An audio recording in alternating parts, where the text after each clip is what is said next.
The afternoon sun filtered through the leaves of the Bodhi tree, painting patterns of light and shadow on the ground.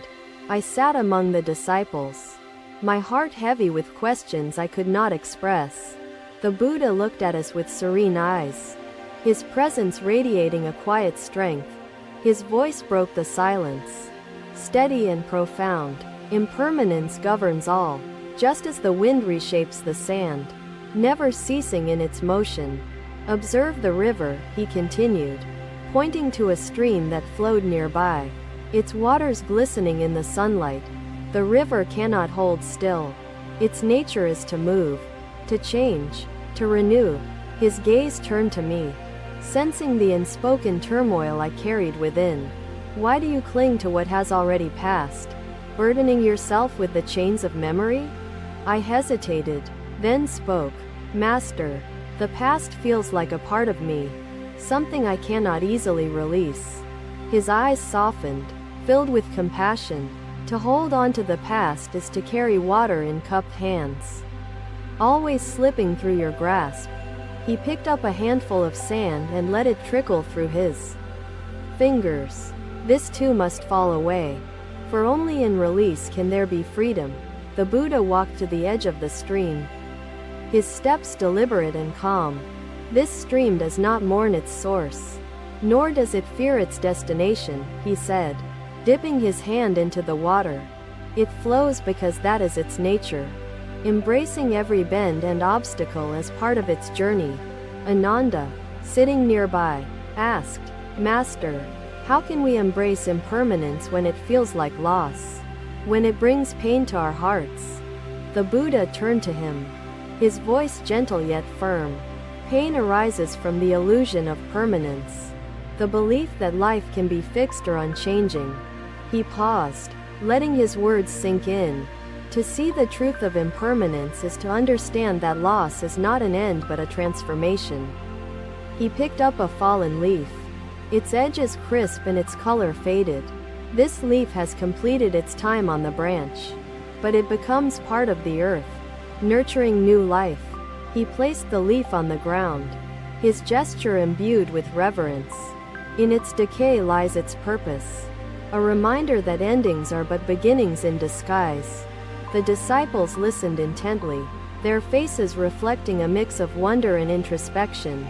I felt a shift within, a loosening of the grip I held on what was no longer mine to keep.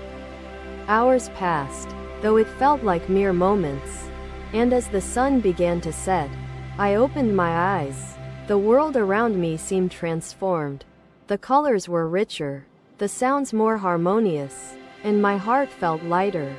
He gestured to the sky, where clouds drifted freely, their shapes ever changing. Do you see the clouds? They do not cling to form, nor do they lament when the wind scatters them. A young disciple, curious and eager, asked, Master, how do we live with this truth without falling into despair? The Buddha smiled, his expression serene yet knowing. By seeing the beauty in transience, by cherishing each moment as it arises and fades. He spread his arms wide, as if embracing the world itself. Every breath, every sensation, is a gift of impermanence, teaching us to be fully alive. He turned to me once more, his gaze piercing yet kind. What weighs on your heart? He asked, his voice a quiet invitation. I took a deep breath, feeling the weight of my unspoken fears. Master, I fear losing those I love, the ties that bind me to this life. The Buddha nodded, his eyes reflecting the depth of human experience. Love does not vanish with impermanence. It transforms, just as the river nourishes all it touches. He picked up a pebble and tossed it into the stream. The ripples spread outward, touching the surface, disappearing yet leaving an impact unseen. To love fully, he continued, is to accept its fleeting nature, to honor it without trying to possess it. His words resonated deeply, touching a chord within me that had long been silent. I felt a quiet release, a sense of peace I had not known before. The Buddha gestured for us to rise, leading us toward the stream. Let us walk by the water, observing its lessons in motion and change. We followed, our footsteps soft against the earth, our minds reflecting on his teachings. As we walked, he spoke of the lotus, a symbol of purity that rises from the mud. The lotus does not resent the mud but draws strength from it, blossoming in its time, he explained. Likewise, our struggles and transitions are the fertile ground from which wisdom grows. He paused by a cluster of blooming lotuses, their petals open to the sunlight. Embrace impermanence as the lotus embraces the seasons, neither clinging to bloom nor fearing decay. His words were a gentle command, urging us to find grace in life's ever-turning wheel. I felt the coolness of the stream as I dipped my hand into its waters, a simple act that carried profound meaning. The Buddha's teachings were not abstractions but truths woven into the fabric of our existence. Each step we took by the water was a step toward understanding, a journey inward guided by his wisdom. As the sun dipped below the horizon, casting the world in hues of gold and amber, the Buddha spoke once more. Let this day be a reminder that every moment is a thread in the tapestry of impermanence. He clasped his hands together, a gesture of unity and peace. May you walk with this truth, not as a burden but as a source of liberation. The disciples bowed in unison, their hearts heavy with gratitude and light with newfound clarity. Master, my thoughts scatter like leaves in a storm, the man said, his voice heavy with weariness. My duties, fears, and desires pull me apart. Another day, the sun rose gently over the horizon, its warm glow bathing the world in soft golden hues. The Buddha sat by a tranquil lake, its surface calm and reflective like a polished mirror. We, the disciples, gathered around him, our minds filled with questions about life's attachments. The Buddha's voice carried across the stillness. Attachment binds the heart, yet freedom lies in understanding its nature. He cupped his hands, scooping water from the lake, then allowed it to trickle back. Grasping tightly, he began, yields nothing but empty hands. For what is not ours cannot be held. A disciple asked, Master, why do we cling to what inevitably fades, knowing it brings suffering? The Buddha turned his gaze toward the questioning voice. We cling because we believe permanence resides where it cannot exist, he replied.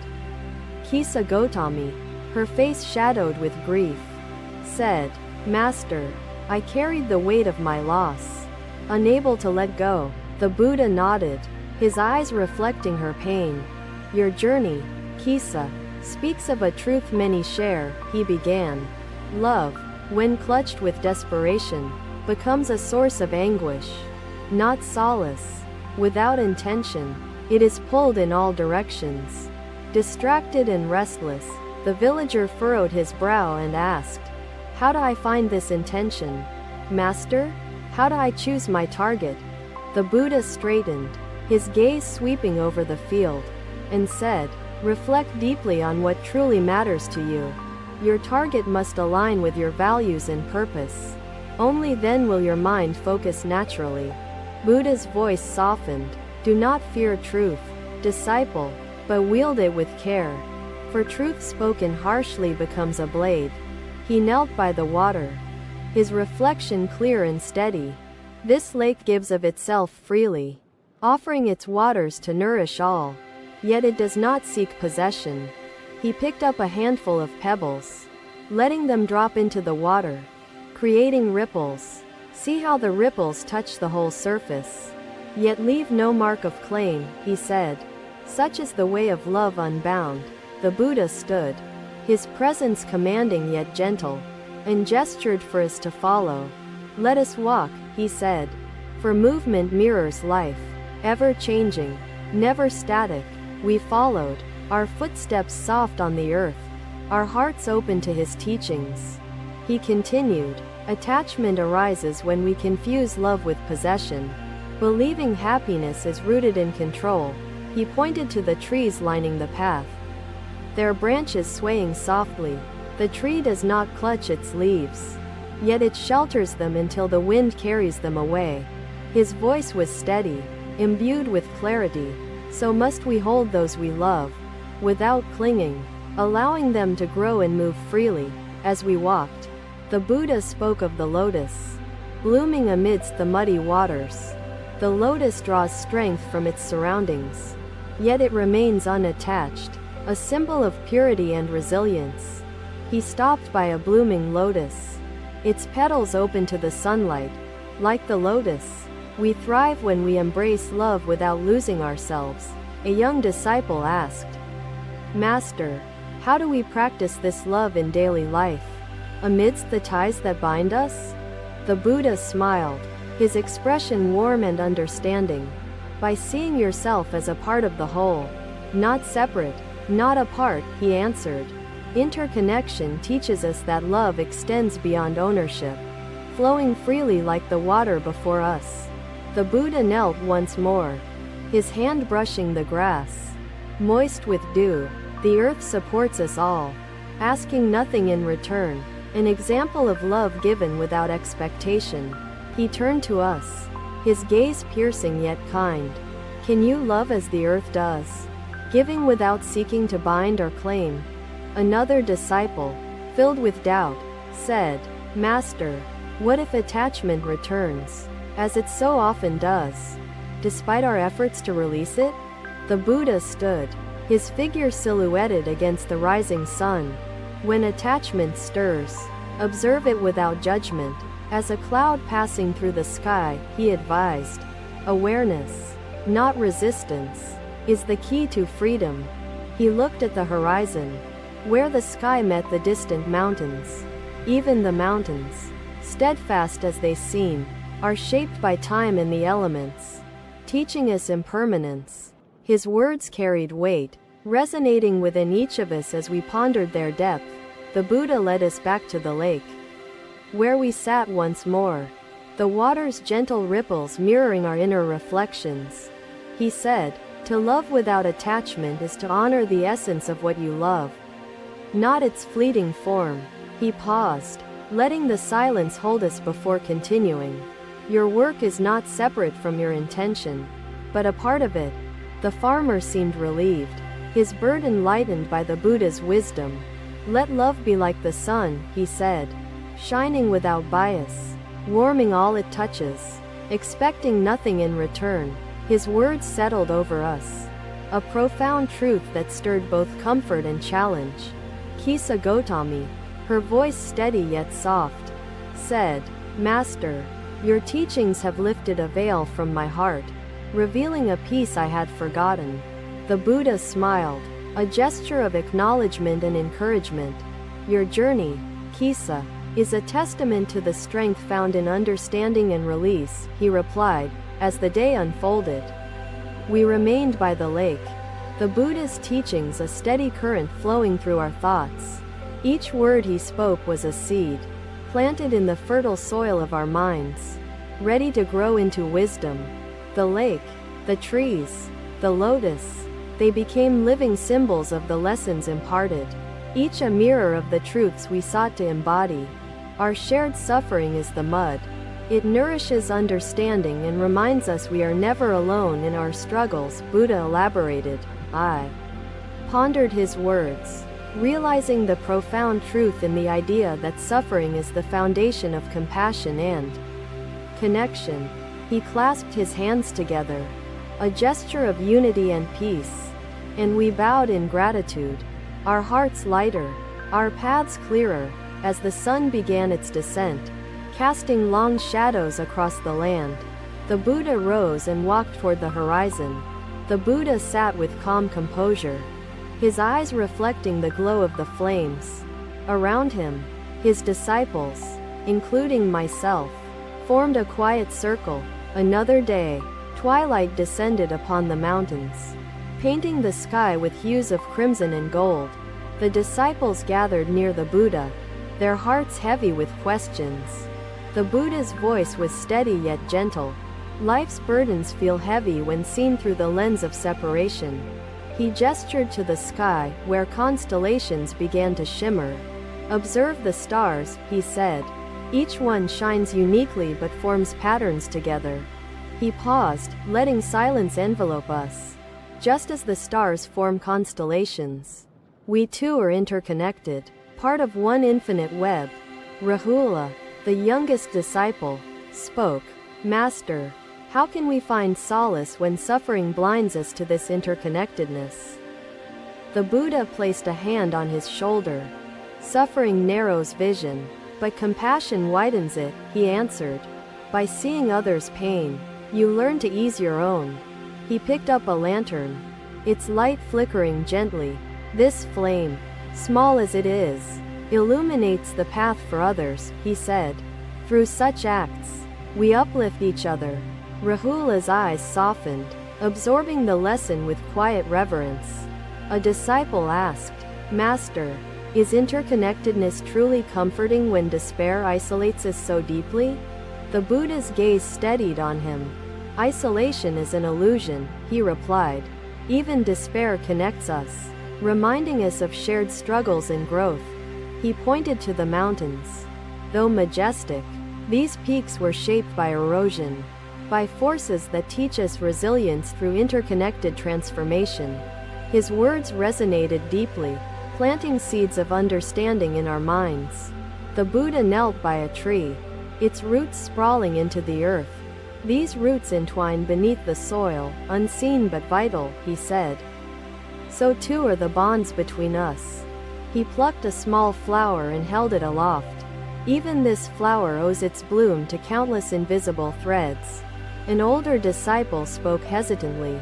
Master, I struggle to see how interconnectedness can lessen my burden. The Buddha turned to him, his eyes warm. Your burden, when shared, becomes lighter for you and enlightening for others, he replied. He guided us toward a stream, its waters flowing with quiet grace. Observe how the water carves paths, nourishing all it touches, he said. Interconnectedness sustains life itself. He picked up a pebble, tossing it into the stream, creating ripples that expanded outward. Each action, however small, ripples through the vastness of existence. The disciples remained silent, reflecting on his words. The Buddha's presence was like the stream, constant yet flowing, guiding yet unbound. His teachings were not commandments but invitations to see the world anew. A breeze carried the scent of blooming jasmine, and the Buddha spoke again. Interconnectedness is not merely an idea, it is the essence of all existence. He gestured to the clouds, drifting freely across the sky. The clouds share their rain, nourishing the earth, returning as mist and vapor. Such cycles define us. Rahula spoke again, his voice steady now. Master, how do we embrace this truth when fear compels us to retreat? The Buddha smiled gently.